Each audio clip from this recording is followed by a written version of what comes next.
Welcome to the Yerba Power Podcast. My name is Devin.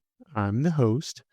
And on this podcast, we share the power of yerba mate with those around us, the world, the community, as a way of connection. I want to take a moment to thank you all for listening. And if this is your first time listening, thank you for joining me today. I want to talk about what is yerba mate, where's it from, all the ins and out about it. And why is that? Because I recorded this podcast almost 2 years ago, and I've learned a lot since. And some of the information that I gave at the very first episode, to be honest, I probably gave the wrong information because I just didn't know. And now I've learned so much through other experts and people. A couple things to shout out is a couple of the websites, Yerba Crew, Mateina, Mate Lab, Yerba Mate Lab, my friend Danielle over at Project Mate Solutions, who just launched a new store, Mateco. Congratulations. I've learned from all these experts. I'm just someone learning and sharing the knowledge that I'm learning along with you guys. And so if you really want to learn more, stay tuned. In this episode, I'm going to cover what it is, where it's from, things I've learned, get in a little bit into the history, and we'll go deeper dive into that later. And I also want to talk about the time now that we are at the end of the year, because I'm recording this on December 29th, where we're only a few days away from the new year.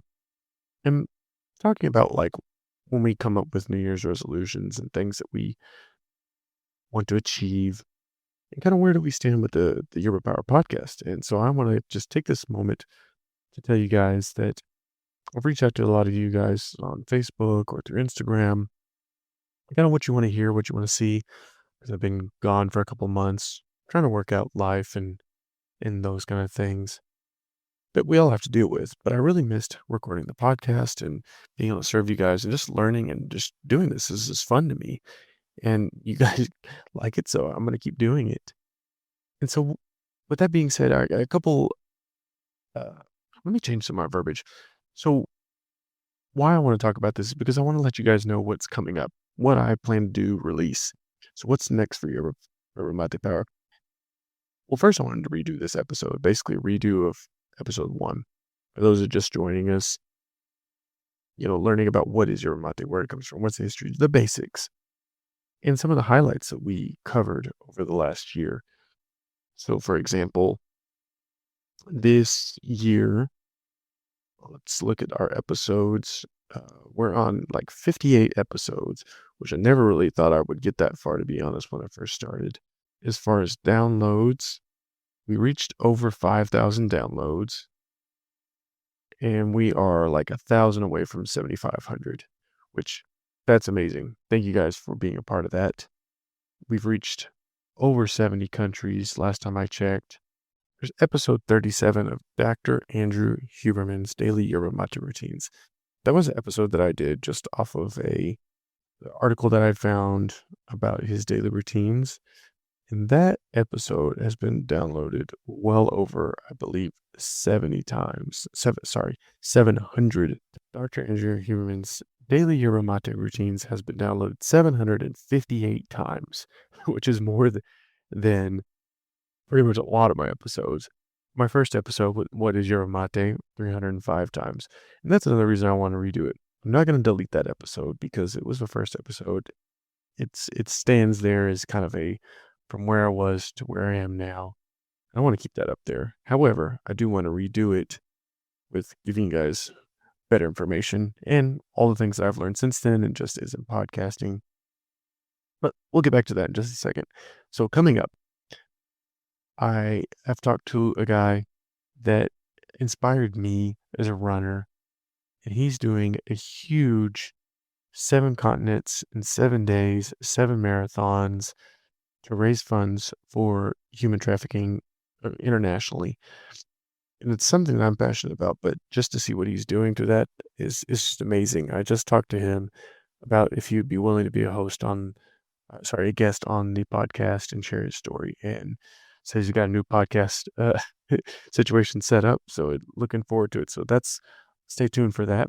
I want to talk about why you should get a thermos and what's the point of a thermos, how you use it as far as preparing yerba mate, different ways to reduce sugar and other blends and things you can put in your yerba. I actually did a recording with my wife, is part 3, and I'm going to continue that series with different things that you can put in your mate. Some of the benefits of caffeine, different yerba mate companies, their stories, distribution companies here in the U.S., different companies that use yerba mate for good, such as Clean Cause, that they've used their proceeds to help those in addiction recovery, in a park that they do a big push and I would say an example for those in the Misiones region for environmental conservation, where they make sure to keep their process honest and clean for the environment. And it's inspiring other companies down there. So some of the benefits of yerba mate, how to clean your bombillas, different people that I've found on the internet that drink yerba mate, such as Mr. Beast. There's a Hungarian tennis player that went viral. Different reviews on different yerbas. You guys have asked about that. I want to talk about how the podcast even got started and where it came from to where it is now. I want to deep dive into the history of yerba mate as far as the native tribes that started with it, their beliefs around it, the full ancestral history there. I'm going to have a special episode for that one. But also some different people have volunteered to come on the show and share their stories.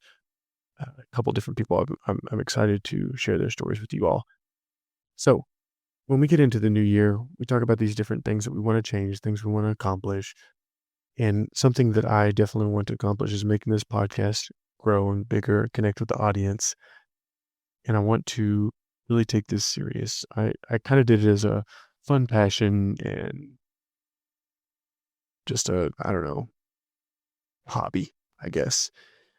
But I realize this is bigger than me and I want to keep pushing that way. And thank you all for your support for that. So stay tuned with, I guess, some more information that I want to do. Do you have any New Year's resolutions? Do you believe in New Year's resolutions? Do you have any traditions, anything like that? One thing I do like is the way to pause at the end of the year, look at, be grateful for all the things you did, and acknowledge those, but also realizing what can we improve, what can we get better at, how can we continue to grow. So that's what brings me to this episode, to talk about where we go from here and starting what is yerba mate and pushing that way. And now, what is yerba mate? Spit it out, Devin. Tell me about yerba mate. Okay, glad you asked. So yerba mate, not yerba mate, is a plant. It's an infusion. So it grows on a tree and they cut it down, the leaves, the sticks, the stems, they grind it up and they dry it. At least in Argentina, they dry it for about 12 to 24 months. You consume that. And then there's different parts of roasting that's involved in that as well. And so that process looks different depending on Argentina, Uruguay, or Brazil. But generally speaking, it's a plant that grows on a tree called Ilex peregriniensis. It's a hard word for me to say, but basically a plant from Paraguay was when it first named by a French botanist, Augustin Saint Hilaire. He is credited with giving it that name. So that is what yerba mate is as far as a plant. What are some of its benefits? As far as focus, mental clarity, stamina, due to the caffeine and the way that it's released. It's also a cultural aspect, meaning that you share it with friends, with family, even with strangers. So it brings people together, social circles. And in fact, that's one of the cultural ways of drinking it in a circle. It's a shared experience. And that's another beauty about it. Not only is it physical benefits, but like a mental health aspect as well, and bringing community and people together. And that's one of the things I love about it, and one of the things I love sharing with you guys about this. Where does it grow? mainly in the Paraná rainforest region, which is in the north of Argentina, south and central of Paraguay, and the south of Brazil. It's in that area right there in South America. Again, like I said before, that it has different processes in the different countries, but it's the same plant. It's just the way that they process it differently. So, for example, Argentina is famous for the thick cut with the sticks and stems. Brazil is famous for the less aged and very finely ground yerba without the sticks and stems. Uruguay also doesn't use the sticks and stems. And Uruguay is more used to I'd say they're famous for the cold infusion, the terere, meaning that they use cold water or juices or herbs instead of hot water. So if you want to learn more about an episode about terere, you can check out, I'll tell you which episode right now.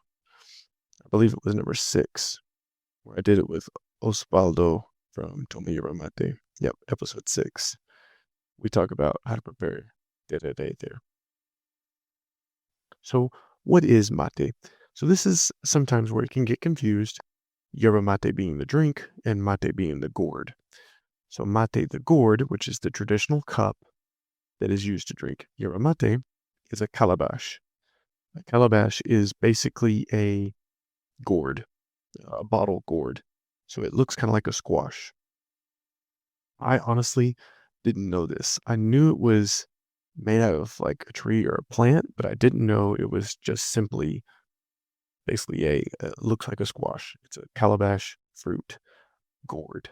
I knew it was called a gourd, and I knew that the word calabaza in Spanish is like pumpkin or squash, but didn't really know what it looked like or like when not being prepared as a mate.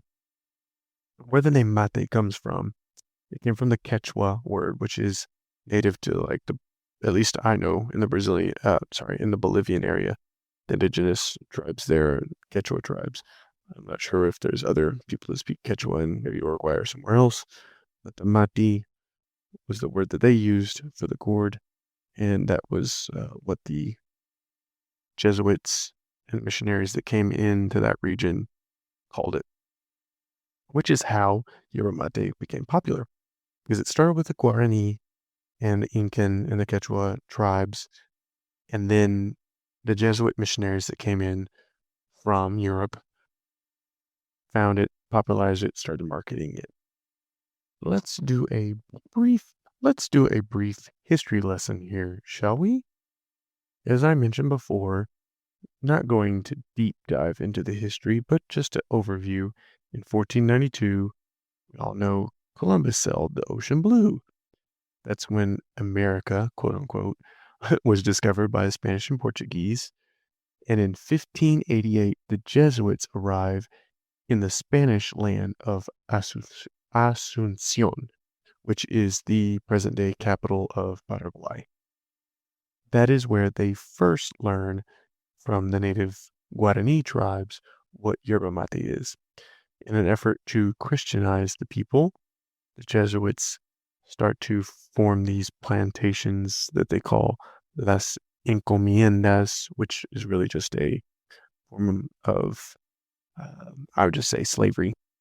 It was a way to incentivize them to work. And then in, and not to get too political, but in 1628, the priests and the government realized that not only the habit of drinking mate will not be tamed, but also they realized they could make money off of it. So in 1682, the organization, production, and commercialization of mate begins by the Jesuits. Later, after the Jesuits are expelled in 1768 by Portugal, the ports and borders are opened again in 1808 for foreign trade, but now with the Portuguese royal family in Brazil. And then in 1818, there's the prohibition of trade by Paraguay, so Argentina does trade with Brazil in mate. And then in 1820, the first yerba mate mill was created by Francisco de Alzagaray. I'm just kind of, hopefully I pronounce his last name right, but I'm sure he won't get too offended. Introducing new techniques for pruning, drying, and transporting the yerba. The tools, let's say, of the trade, the bombilla, which is a filtered straw that you use to drink the yerba mate. The yerba mate is the actual leaves. So the Ilex paraguayensis plant is the yerba itself, and the mate is the gourd or the cup that you drink it out of. So hopefully that gave you the overview of what yerba mate is. If you want to learn more about the benefits, I have plenty of episodes on health benefits, which I will continue to produce. So now that you learn just a very, very high level of what yerba mate is, here's some of the things that we'll continue to learn in the next couple episodes if you follow this podcast. Which, here's a little spoiler alert, follow the podcast on Apple or Spotify, Apple Podcast or Spotify, or wherever you listen to podcasts, because this is posted everywhere. But if you subscribe, not only does that help the algorithm and help me to get it to more people, but you'll stay in tune with the next coming episodes. So yerba mate, the origins and history, the culture, the benefits, the methods and utensils, the way to prepare it, even different recipes, the legends and the rituals behind the history of the tribes that used it when they first, the history of the original tribes that used the ka, which is the leaf in Guarani word for the mate, the yerba mate leaf.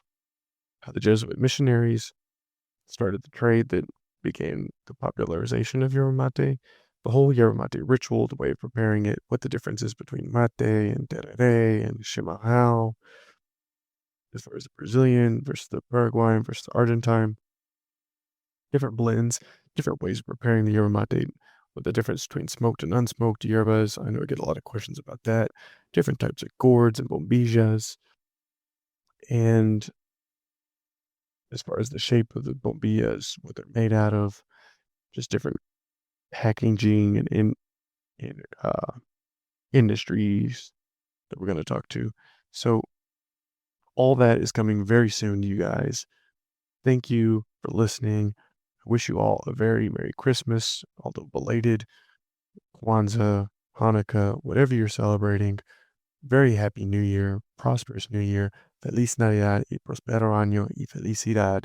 We want to wish you a Merry Christmas and a Happy New Year, prosperous New Year to you and all yours. Much love. Un abrazo grande from Devin and the rest of my family at Yerba Mate Power. Thank you for listening. Talk to you soon. Don't forget to subscribe.